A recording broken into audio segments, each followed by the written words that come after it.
Hello guys, আসসালামু আলাইকুম। কেমন আছেন? আলহামদুলিল্লাহ, আমিও ভালো আছি। আপনারা সবাই ভালো আছেন না? আমি আর যাইতাম না বাপের বাড়িত, নন বাইর বড়া বেশি, বুঝেছেন? বাইর বড়া আমরা খাইলে বেশি খানো হয়ে যাবো, এই কারণে বলতেছি যে আমি আর যাইতাম না বাপের বাড়ির, দুশ্মন শত্রু বেশি। আমি আর যাইতাম না বাপের বাড়ি, দুশ্মন শত্রু বেশি। বাপে একটু ভালোবাসে, দুশ্মনেরা দিছে জারি। আমি আর যাইতাম না বাপের বাড়ি, দুশ্মনের শত্রু বেশি।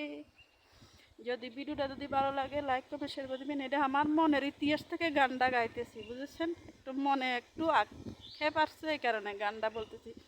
একটা লাইক, একটা কমেন্ট, একটা শেয়ার, একটা ফলো। যদি ভালো লাগে আমার দিকে একটু ফলো করবেন।